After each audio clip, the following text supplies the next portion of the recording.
तो स्वागत है आप सभी का। और इस वीडियो के दौरान आपको पॉलिटिकल साइंस में किस तरीके से टेक्निक्स का यूज करके अपने आंसर को बेहतर बनाया जा सकता है, अपने प्रेजेंटेशन स्किल को बेहतर किया जा सकता है, उसके बारे में हम लोग सीखेंगे। ठीक है, तो सबसे पहले बात कर लेते हैं मार्किंग स्कीम के बारे में। सीबीएसई के मार्किंग स्कीम अगर आप देखोगे पॉलिटिकल साइंस में, तो आपको 5 सेक्शन में क्वेश्चन पूछे जाएंगे। सेक्शन ए जो होगा इसमें 12 क्वेश्चन होंगे, 1 to 12 क्वेश्चन होंगे, जिसमें 12 जो क्वेश्चन होंगे वो एमसीक्यू बेस्ड होंगे। राइट, सो 12 मार्क्स आपको यहां से मिल रहे होंगे। सेक्शन बी में 13 से लेकर 18 तक अर्थात 6 क्वेश्चंस आपको मिलेंगे, जिसमें हर एक क्वेश्चन का जो वेटेज होगा वो 2 मार्क का होगा। राइट, तो 12 मार्क्स आपको वहां से मिलेंगे। सेक्शन सी में 19 से 23 5 questions and 4 marks of each, 20 marks यहाँ पर होंगे। 24, 25 एंड 26 ये जो क्वेश्चन होंगे सेक्शन डी के, इसमें आपको कार्टून बेस्ड क्वेश्चन होगा, मैप बेस्ड क्वेश्चन होगा, इवन पैसेज बेस्ड क्वेश्चन भी आपको मिल सकते हैं। एंड आइडियली तो ये होना चाहिए कि 4 मार्क्स आपको हर एक क्वेश्चन में मिलेंगे। तो इस तरीके से 3 क्वेश्चन पूछे जाएंगे। हालांकि जो कॉम्बिनेशन है वो डिफरेंट हो सकता है, आपसे 2 मैप के क्वेश्चन एक पैसेज पूछ लिया जाए, या फिर एक मैप कार्टून और एक पैसेज पूछ लिया जाए, तो अलग अलग कॉम्बिनेशन बना के क्वेश्चन पूछे जा सकते हैं। तो यहाँ सेक्शन डी से आपको 12 मार्क्स मिल रहे होंगे। उसके बाद सेक्शन ई आएगा। सेक्शन ई में आपको 4 क्वेश्चंस पूछे जाएंगे, जिसमें हर एक क्वेश्चन का जो वेटेज होगा वो 6 मार्क का होगा। इट मींस 24 मार्क्स आपको यहाँ से मिल रहे होंगे। तो ये टोटल 80 मार्क्स का डिस्ट्रीब्यूशन। पहले बात करते हैं कि 1 मार्क के क्वेश्चंस को कैसे आप टैकल करोगे, कैसे आप आंसर करोगे। देखो, अगर वो 1 मार्क का क्वेश्चन एमसीक्यू है तो सिंपल सी बात है, उसके आंसर को आपको लिखना होगा। और कभी ऐसा मत करना कि केवल आप ऑप्शन दे के छोड़ रहे हो। देखो, एक एग्जाम्पल समझते हैं कि किस प्रकार से आपको आंसर लिखना है। Which one of the following was not a consequence of disintegration of the US? Many new states emerged. Russia emerged as a new superpower. Power relations in world politics changed. The capitalist system emerged as the winner. तो इनमें से आपको answer देना है। Let's say कि मुझे ऐसा लगा कि इसका सही आंसर ऑप्शन बी है, तो मैं क्या करूंगा, जो अपना आंसर सीट होगा उसमें लिख के आऊंगा 1 का बी। ये गलती बिल्कुल मत करना। ये ऐसे आपको आंसर नहीं लिखना है, बल्कि आपको ये पूरा स्टेटमेंट लिख के आना है। Russia emerge as a new superpower. देखो, इस तरीके से आपको अपने आंसर को लिख कर आना है अपने आंसर शीट। अब आते हैं 2 या 3 मार्क्स के क्वेश्चन को कैसे सॉल्व करेंगे। शॉर्ट आंसर टाइप क्वेश्चन होते हैं। एक शॉर्ट इंट्रोडक्शन, एक सिंपल 1 लाइन का इंट्रोडक्शन होगा, साथ ही साथ मेन पार्ट होगा इसका, और उसमें एग्जाम्पल अगर आप ऐड कर सकते हो एग्जाम्पल को, वेल एंड गुड। जैसे क्वेश्चन आपसे पूछा जाए इंटरनेशनल ऑर्गेनाइजेशन के बारे में, तो लेट्स से आप उसका एक इंट्रोडक्शन दे रहे हो और साथ ही साथ एग्जाम्पल दे रहे हो। लेट्स से आप यूएन दे रहे हो, WTO, WHO, इस तरीके के एग्जाम्पल आप फ्रेम कर दे रहे हो वहां पर। ठीक है, तो ये चीज याद रखोगे। और 2 या 3 मार्क के क्वेश्चन में एटलीस्ट आपके 2 या 3 पॉइंट्स होने ही चाहिए। मैं अगर बात करूँ 2 मार्क्स के क्वेश्चन की, तो वहां पर आपको 2 या 3 पॉइंट्स होने ही चाहिए। देखते हैं एक सवाल, example mention any 2 reasons for the disintegration of the Soviet union. Soviet union के डिसइंटीग्रेशन के 2 कारणों को आपको बताना है। देखिए, इसका शॉर्ट इंट्रोडक्शन किस तरीके से लिखा जा सकता है। Soviet Union disintegrated in 1991 because of the following reason. देखिए, इंट्रोडक्शन में ना अपना कुछ इनपुट डालना है। ऐसा नहीं कि आप केवल जो क्वेश्चन है उसी को इंट्रोडक्शन बना रहे हो। क्वेश्चन को इंट्रोडक्शन नहीं बनाना है, क्वेश्चन में अपना कुछ इनपुट डालना है। राइट, जैसे यहाँ पर इसने क्या किया है कि 1991 वाला जो पॉइंट था ना, इसने अपनी तरफ से ऐड कर दिया। तो ये इस चीज को दर्शाता है कि हाँ, आपने केवल उसको नहीं चाहिए पाए, बल्कि अपनी तरफ से भी कुछ इनपुट डाला है, अपनी तरफ से भी कुछ नॉलेज वहां पर डिलीवर की। राइट, और इसमें लिखोगे because of the following reason. अब रीजन 2 पूछे गए हैं, तो आप उसको हाईलाइट करोगे, पॉलिटिकल रीजंस, तो यहाँ पर उसको अंडरलाइन करोगे आप। बहुत सारे बच्चे बॉक्स भी कर देते हैं, ये भी बहुत अच्छा तरीका है, आप बॉक्स बना सकते हो, या फिर जो मेन पार्ट है उसको आप बोल्ड में लिख सकते हो। ये भी किसी भी तरीके से पॉलिटिकल रीजन हो गया। दूसरा रीजन है इकोनॉमिक स्टैग्नेशन। तो ये 2 रीजन आपके हो गए, तो 2 पॉइंट तो होने ही चाहिए। अच्छा देखो, इस बच्चे ने अब क्या लिखा है पॉलिटिकल रीजन में, the Soviet system lacked democracy and accountability, people did not enjoy freedom of speech and expression, the government was also very authoritarian. Simple ये चीज है, सही बातें लिखी गई। अब इसने क्या किया है, जो कीवर्ड था, इसने कीवर्ड को हाईलाइट किया। इसमें कीवर्ड क्या था, बाकी सारी चीजें प्रीपोजिशन एंड ये सारी चीजें नहीं, कीवर्ड होता है। कीवर्ड होते हैं वो टर्म जो कि उस क्वेश्चन के आंसर को सब्सटैंशिएट कर रहे हैं। पॉलिटिकल रीजन क्या थे, डेमोक्रेसी नहीं थी वहां पे, अनअकाउंटेबिलिटी थी वहां पर, साथ ही साथ freedom of speech and expression नहीं था, अथॉरिटेरियन को भी आप अंडरलाइन कर सकते हो। ठीक, अब देखो, अब मैं आपको 2 मिनट के लिए एक स्टूडेंट की तरह नहीं, एग्जामिनर की तरह सोचने के लिए कह रहा हूँ। आप ये सोचो कि आप एक एग्जामिनर हो, आपके पास 50-100 कॉपियां आई हुई हैं और आपको हर एक कॉपी के पैसे मिल रहे हैं, तो आपको जल्दी से जल्दी कॉपी चेक करने हैं। ठीक, तो आप ऐसे कॉपी को चेक करना पसंद करोगे जिसमें कीवर्ड्स को हाईलाइट किए गए।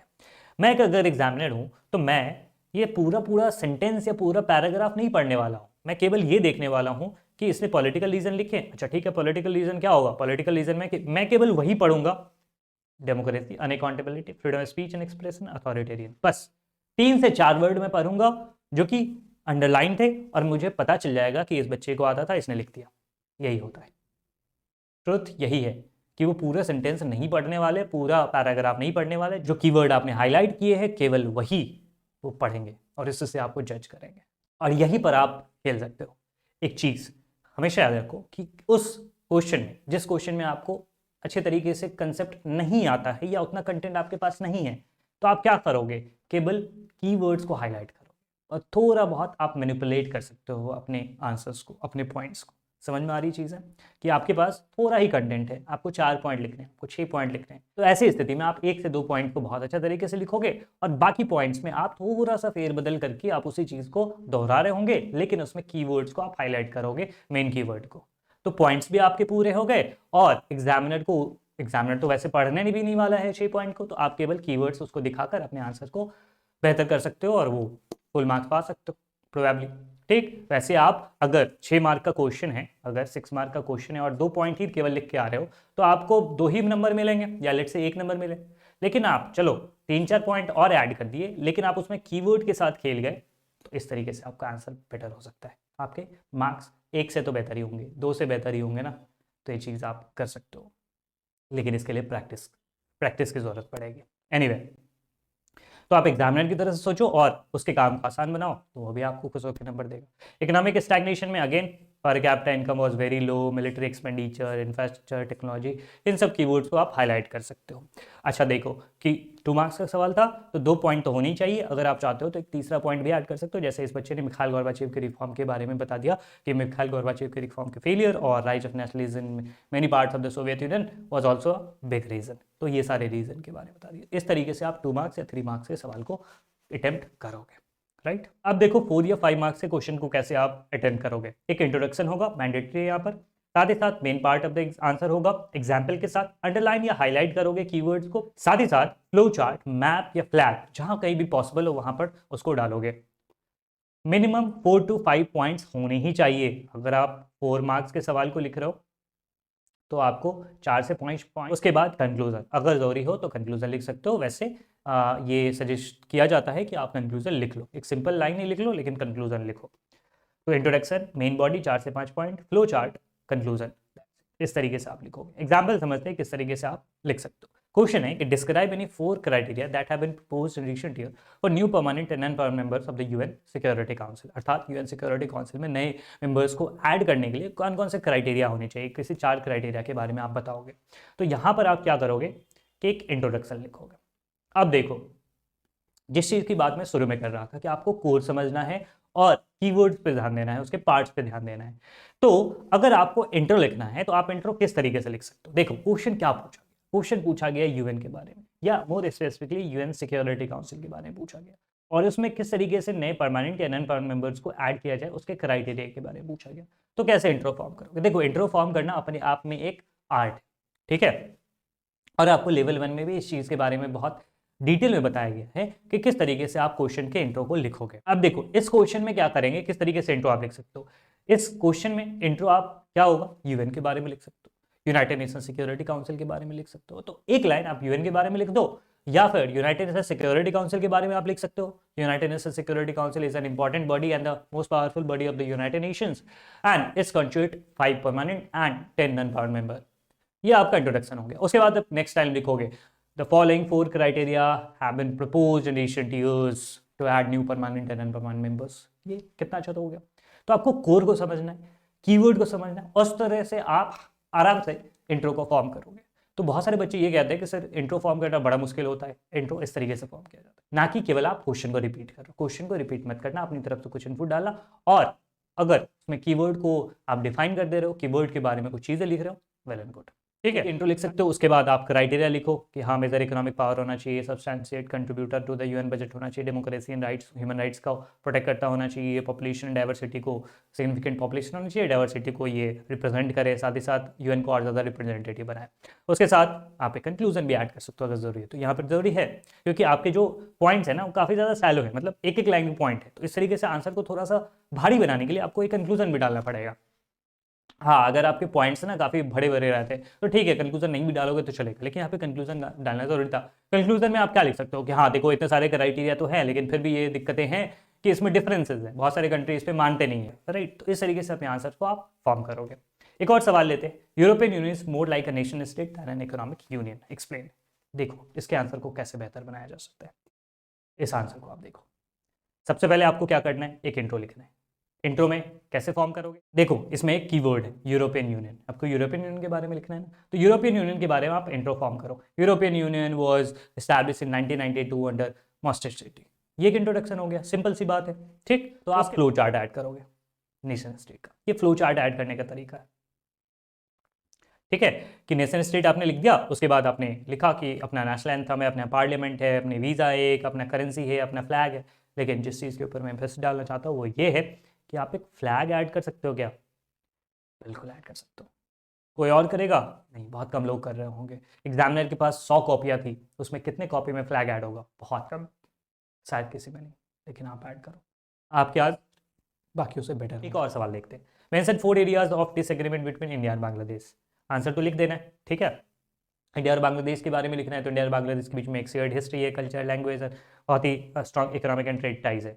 अब डिसएग्रीमेंट भी हैं बहुत सारे, उसके बारे में आप लिख दोगे, लेकिन क्या ऐड कर सकते हो, ये मैंने इंपॉर्टेंट क्वेश्चन की सीरीज में बताया था। क्या आप मैप ऐड कर सकते हो, यूट्यूब पे आप वीडियो देखोगे तो बहुत सारे वीडियोस मिल जाएंगे, 30 सेकंड में 1 मिनट में मैप कैसे बनाया जाए इंडिया का, और बहुत टफ भी नहीं है, आप आराम से बना सकते हो। उसमें आप इंडिया बना लोगे और साथ साथ बांग्लादेश भी बना सकते हो। किसी क्वेश्चन में पाकिस्तान की बात आ गई तो पाकिस्तान भी बनाया जा सकता है, इस तरीके से आप ऐड कर दोगे, पाकिस्तान लिख दोगे, ये अपने आंसर को और ज़्यादा बेहतर बनाते हैं। अब देखो बात करते हैं 6 या 8 मार्क्स के क्वेश्चन को कैसे आपको सॉल्व करना है। लॉन्ग आंसर टाइप क्वेश्चन होते हैं, इंट्रोडक्शन लिखना है, मेन पार्ट होगा, उसके बाद आंसर सब हेडिंग्स के साथ होनी चाहिए, जो मैं आपको दिखाऊंगा कैसे आप सब हेडिंग्स लिखोगे, अंडरलाइन हाईलाइट करोगे इंपॉर्टेंट कीवर्ड्स को। फ्लो चार्ट, मैप या फ्लैग मस्ट है यहाँ पर, फ्लो चार्ट वगैरह बनाना मत भूलना। इंट्रो मेन, उसके बाद मिनिमम 5 to 6 पॉइंट होने चाहिए, 8 पॉइंट होना चाहिए, और कंक्लूजन होना चाहिए। कंक्लूजन यहाँ पे मस्ट, कंक्लूजन तो लिखना ही लिखना है। 4 मार्क के सवाल में आप कंक्लूजन 1 सेकंड के लिए छोड़ भी सकते हो, लेकिन 6 मार्क के सवाल में और 8 मार्क के सवाल में कंक्लूजन तो लिखना ही लिखना है। ऐसा रहेगा हमारा बॉडी, एक इंट्रोडक्शन, सब हेडिंग्स ऐड करना है, फ्लो चार्ट मैप्स ऐड करने हैं, उसके बाद आपको मेन बॉडी लिखना है, कंक्लूजन लिखना है। इस तरीके से अपने आंसर्स को आप फ्रेम करोगे। एक सवाल लेते हैं, explain any 6 consequences of the partition of India in 1947। मतलब आपको 6 कॉन्सिक्वेंस लिखने हैं पार्टीशन ऑफ इंडिया के। मिल गया आपको कीवर्ड, देखो इस तरीके से आपकी बत्ती जलनी चाहिए कि आपका इंट्रोडक्शन कहाँ से निकलेगा, आपको पार्टीशन के बारे में लिखना है। आप लिखोगे कि ब्रिटिश इंडिया का पार्टीशन हो गया इंडिया और पाकिस्तान में, 14 अगस्त को पाकिस्तान बना, 15 अगस्त को इंडिया बना, इस तरीके से आप लिख सकते हो, ठीक। उसके बाद आप एक्सप्लेन करोगे, it was a massive painful and abrupt partition leading to the following consequences. आप कॉन्सिक्वेंस लिखोगे। देखो सब हेडिंग्स के बारे में जो मैं बात कर रहा था, सब हेडिंग्स इस तरीके से होनी चाहिए, ठीक। मैंने आपको बताया था कि आप उसको बॉक्स में लिख सकते हो या उसको अंडरलाइन कर सकते हो, जिस तरीके से आपको लिखना है, बोल्ड में लिखना है आप उसको लिख सकते हो। उसके बाद अब 6 कॉन्सिक्वेंसेज है तो 6 पॉइंट तो भाई होने ही चाहिए, और अच्छे खासे पॉइंट होना चाहिए। ये नहीं कि किलिंग्स के बारे में आप 1 लाइन लिख रहे हो बस, एट्रोसिटीज़ के बारे में 1 लाइन लिख रहे हो बस, हो गया, ठीक। अब दूसरी चीज़, अब एग्जामिनर की नज़र से देखते हैं हम लोग उसके चश्मे से कि मैं क्या पढ़ूंगा। मैं पढ़ूंगा किलिंग्स, बहुत बढ़िया किलिंग्स हुई थी, ये कंसिक्वेंस था पार्टीशन का।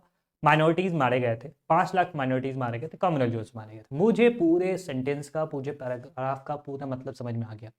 केवल 3 वर्ड मैं पढ़ रहा हूँ और मुझे पूरे पैराग्राफ का मतलब समझ में आ गया कि कम्युनल जोन्स में 5 लाख लोग मारे गए और वो माइनॉरिटीज़ थे। ये होता है, इस तरीके से आपने कीवर्ड को हाईलाइट करोगे, ठीक है, कि सारी चीज़ें समझ में आ गई केवल कीवर्ड को पढ़ के। एट्रोसिटीज एनिमल सफरिंग को अगर मैं पढ़ूंगा, उसमें क्या था, अनडिजायरेबल एलियंस, उसके बाद साथ ही साथ एट्रोसिटीज बाय पुलिस, ये सब आप अंडरलाइन करोगे, well and good. Atrocities against women, इससे क्या पता चल रहा है अगर मैं अंडरलाइन वर्ड को पढ़ूँ, abducted, force into marriage for forceful conversion of religion, family honour, ठीक है, refugee problem, division of financial asset and competing political interest. उसके बाद एक कंक्लूजन, तो कंक्लूजन यहाँ पे मस्ट है, लिखना ही लिखना है आपको, 6 मार्क है 8 मार्क के सवालों में। अब देखो एक और चीज़ है जिससे आप ना अपने पार्ट्स को समझ सकते हो, क्वेश्चन के पार्ट को समझ सकते हो। जैसे मैंने एग्जाम्पल लिया है कि 28 नंबर क्वेश्चन देखो, in this changing world a strengthened and revitalised UN is desirable, highlight the necessary reforms for an empowered United Nations. मतलब आपसे पूछा जा रहा है कि इस बदलती दुनिया में एक मजबूत यूनाइटेड नेशंस एक डिजायरेबल चीज़ है, उसकी ज़रूरत है। अब आपको बताना है कि यूनाइटेड नेशंस को मजबूत करने के लिए क्या क्या रिफॉर्म्स किए जा सकते हैं। अब इसका मार्किंग स्कीम आप देखो, 1+1+1+1+1+1, 6 मार्क्स का ये सवाल है। 6 मार्क्स के सवाल में 1 1 1 1 1, ये किस चीज़ को बताता है? ये इस चीज़ को बताता है कि आपके पास 6 पॉइंट्स होने ही चाहिए आपके आंसर में at least, plus intro plus conclusion. इस तरीके से डिवीजन है, क्योंकि क्वेश्चन में रिफॉर्म्स पूछा जा रहा है कि वो क्या रिफॉर्म्स हो सकते हैं। 6 रिफॉर्म्स के बारे में आपको लिखना है। लेकिन दूसरे सवाल पे आते हैं, इसी का और है, analyse the composition of the United Nation security council, what according to your opinion is the major difference in the privilege given to its permanent and non permanent member. अर्थात यूनाइटेड नेशन सिक्योरिटी काउंसिल की composition के बारे में पूछा जा रहा है। दूसरी चीज ये बताई जा रही है कि परमानेंट और नॉन परमानेंट मेंबर के बीच का क्या डिफरेंस। इसका मार्क्स डिस्ट्रीब्यूशन देखो, 2+4। इसका मतलब ये हो गया कि इस क्वेश्चन के 2 पार्ट हैं। पहले पार्ट का वेटेज 2 मार्क है, दूसरे पार्ट का वेटेज 4 मार्क्स। उस तरीके से अपने आंसर को फ्रेम करना है। तो देखो, analyse the composition of the United Nation security council, तो आप इसको 2 मार्क का एक क्वेश्चन मान के चलो। इस तरीके से अपने आंसर को आप लिखोगे। ठीक, तो आप United Nation security council composition को लिख सकते हो कि नहीं लिख सकते हो? बिल्कुल लिख सकते हो। यूनाइटेड नेशन सिक्योरिटी काउंसिल के बारे में आप लिखोगे कि उसमें परमानेंट मेंबर है 5, उसके बाद 10 नॉन परमानेंट मेंबर है, जिसमें परमानेंट मेंबर के आप नाम लिखोगे। चाइना है, यूएस है, यूके है, फ्रांस है और साथ ही साथ रशिया है। तो इन 5 कंट्री के नाम लिखोगे। इस तरीके से आपको 2 मार्क का आंसर बन जाएगा, 2 पॉइंट का। उसके बाद आप 4 मार्क के आंसर को लिख रहे होंगे, ठीक है, जिसमें आप डिफरेंस बता रहे होंगे कि परमानेंट और नॉन परमानेंट मेंबर के बीच का क्या डिफरेंस है, वीटो राइट्स एंड ऑल सब चीज़ों के बारे में। तो ये लिखोगे आप, राइट। तो इस तरीके से आंसर्स को समझना है और उसके बाद आंसर फ्रेम करना है। और ये चीज़ आप डायरेक्ट एग्जाम हॉल में नहीं कर रहे होंगे, प्रैक्टिस कर रहे होंगे। ठीक, तो प्रैक्टिस के लिए वर्कशीट प्रोवाइड कर दी गई है और सारे जो टेक्निक्स है उसको आप इम्प्लीमेंट करोगे, अपने आंसर्स को और बेहतर बनाओगे और प्रेजेंटेबल बनाओगे, राइट। तो सो दैट्स इट। और आई नो कि आपने ये पूरा वीडियो देखा एंड आपके अच्छे मार्क्स ज़रूर आएंगे। तो इन सजेशंस को ज़रूर इनकॉर्पोरेट करिए और एग्जाम में बेटर मार्क्स फेच करिए। Thank you so much.